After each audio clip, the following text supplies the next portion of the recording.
Mira, en la ciudad de León, antes de que hubiera edificios, estaba la línea del horizonte. Estaba el Cerro el Gigante y el Cerro Gordo. En el virreinato, los hitos que se veían en la línea del horizonte eran las torres de las iglesias.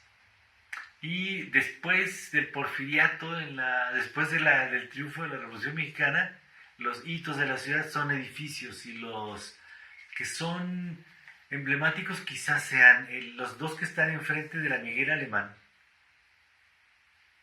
que son edificios de los 50. Uno está adjudicado a Agliberto Llamas, que está en la calle Miguel Alemán, esquina con que es el sindicato empresarial, y Miguel Alemán y el Eje, y el que está enfrente, que es un monumento quizá influido por el estalinismo, de esta estética monumental de la Revolución Mexicana, que es el de telégrafos, o el de telégrafos, ¿no?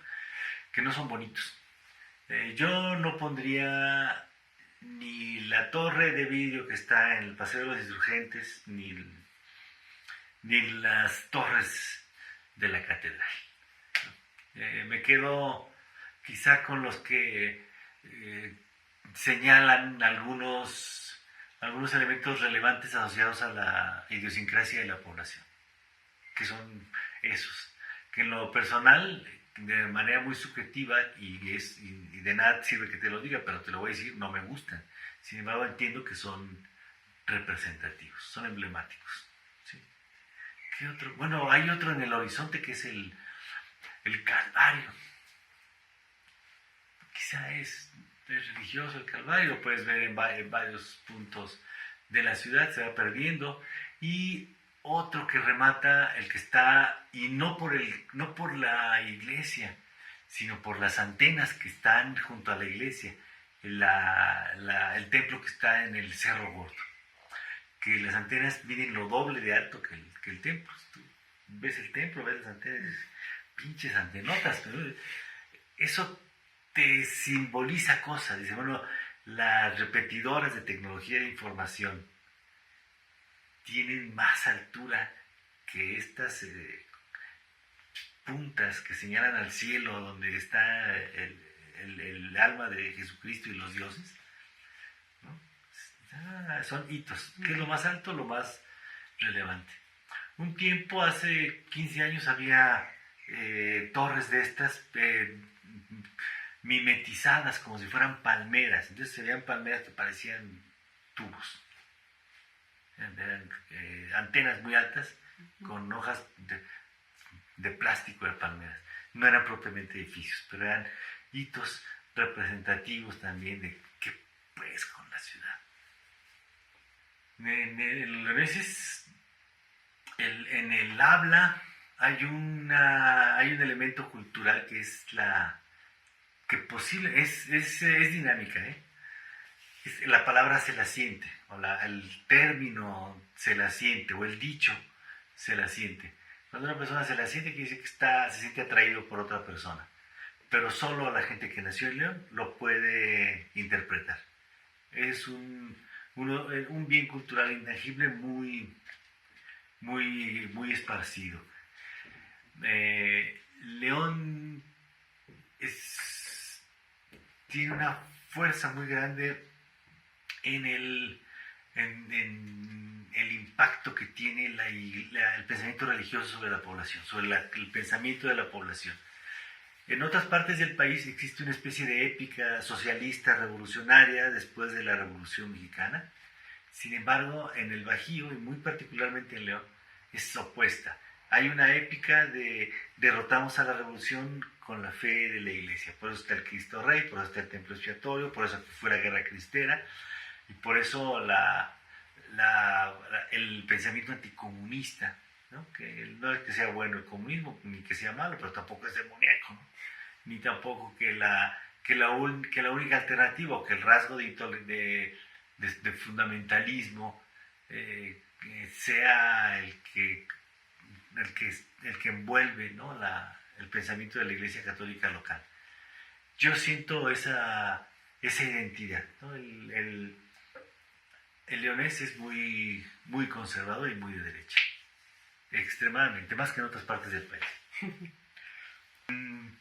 La identidad es dinámica, más bien se ha transformado. Fíjate que en el porfiriato se rompió una buena parte de la arquitectura virreinal para darle una imagen de modernidad a la ciudad, que es la imagen que más ha deseado conservar León. León es muy porfirista, y León no solo en su pensamiento, también en su arquitectura. Eso fue una ruptura con la identidad, pero rompen con el León virreinal y generan una identidad que ha adoptado y que ha aceptado ya la población de León. En el presente se han dañado ya algunos edificios, se han sustituido por otros. Hay un funcionalismo, yo le llamaría pintoresco, leonés, y empieza a haber también un minimalismo leonés, pintoresco. León pone los ojos en expresiones europeas contemporáneas de su momento. Entonces hay neoclásico en el porfiriato leonés, y también existe una etapa funcionalista de los 60 en León y un minimalismo de los 90 y del 2000 para acá, que yo los vería como hay una palabra que se llama tropicalizar, que yo más bien diría apropiar, ¿no? Que ha generado, a partir de elementos propios, se han generado versiones locales de estas tendencias que en algún momento intentaron estandarizar la ola de la arquitectura en el mundo. No quiere decir que ahora ya todos, ya es la era del minimalismo. No, es el intento de estandarizar una propuesta minimalista en el mundo. Quienes lo aceptan le entran, ¿no? Pero no quiere decir que todo el mundo tenga que ser en este mismo momento histórico minimalista. León sí ha tenido esta tendencia a copiar influencias estéticas europeas desde el porfiriato hasta el presente. Entonces no tiene una identidad autóctona, más bien ha generado versiones locales de las vanguardias mundiales de la arquitectura que explican mucho a León, hablan de León, definen a León. Si fuéramos un poco agudos, si fuéramos un poco sarcásticos, podríamos identificar algunos rasgos de la idiosincrasia leonesa a partir de las versiones propias de su minimalismo, de su funcionalismo o incluso de su neoclásico. Ahora hay también en el siglo XX neobarroco, ¿no? Neogótico.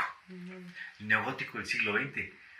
Habrá que ver qué se puede estudiar detrás de ello, ¿sí?